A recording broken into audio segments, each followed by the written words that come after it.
Hi everyone, Stan again. Just a quick video today. I just spent the afternoon messing around on the way out with a couple of different locomotives. It started with me trying to sort out the 3F.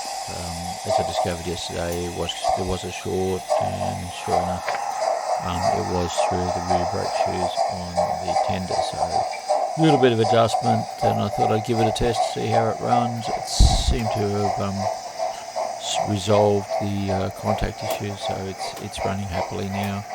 I thought I'd try a different rake. I started with a LMS Suburban BT that I've been refreshing. Originally built in the 90s from a West Tail kit. It needed a little bit of TLC, obviously. I have so I redid that and spruced up, touched up the paint and what have you, and thought I had it going pretty well. It did an issue did emerge a little bit later on, but we'll see that further down the track. But yeah, anyways, so here's today's testing. Enjoy.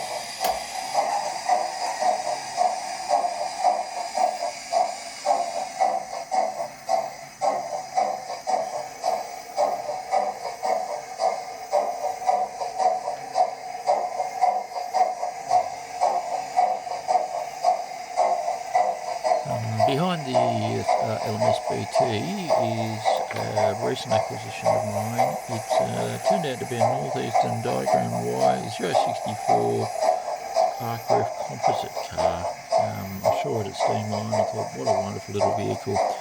And as soon as it was identified as a ex-Northeastern Railway, it was a definite plus for the vehicle. So it was a second composite now in my QR rate, Quaint and Ratty. There were a number of very early XNER carriages, especially, still kicking around even into the early 50s. There's pictures of G5s and as late as 1952 on rakes at Northeastern Clerestories. So I thought, yep, it'll look really good. I haven't done anything with it as yet. I will weather it down and tidy up the roof and dull down the roof and just dull the vehicle down and make it look like something that was in the last years of its life. As far as I can tell, the arc roof stuff didn't last very long after the formation of British Rail. So anyway, that's what it is, and yeah.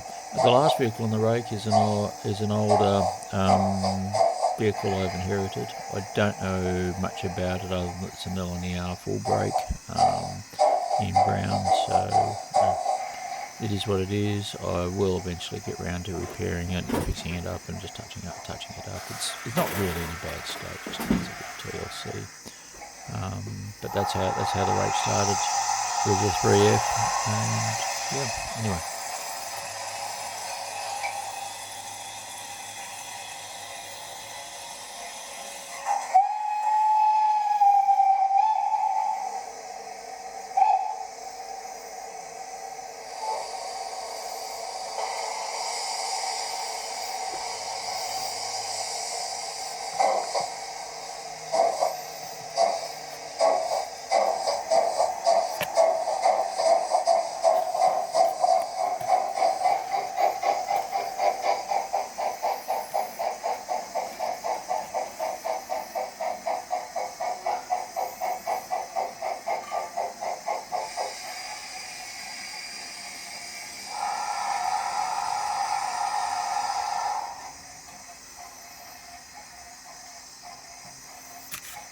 Once I was happy with the 3F, I decided it was time to give the A5 a spin. It hasn't been running for a while. It probably would benefit from a bit of wheel clean, but overall it went okay.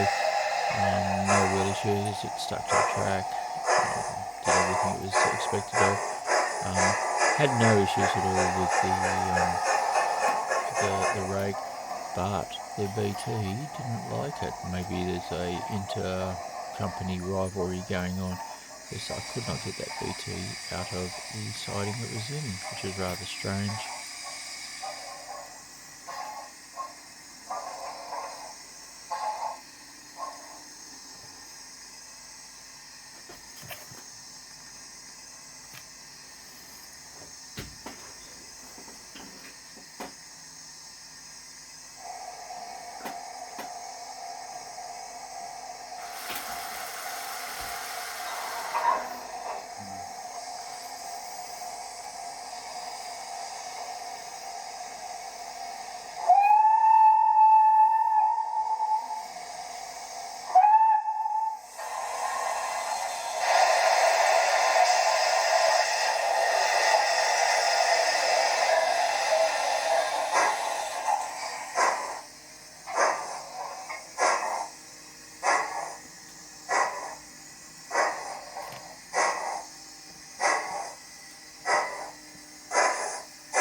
And this happened probably half a dozen times before I gave up.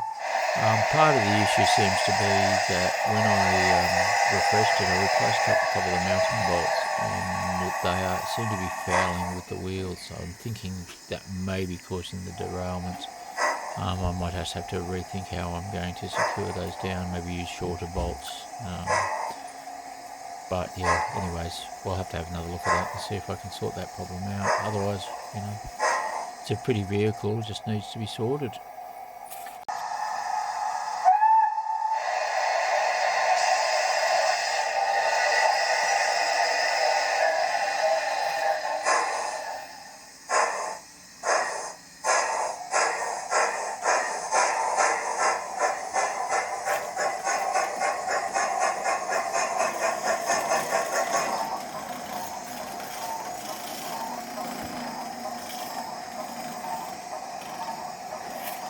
At that point, I'd given up on the BT and decided to get my Northeastern Clerestory composite out to make up the rake. So my quaint and ratty rake is what we see from now on.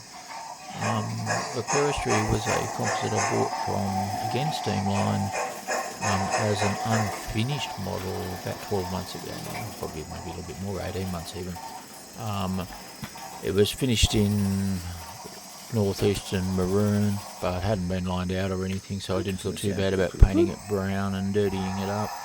And it's now representative of many of the Clerestories we're still kicking around in about 1950.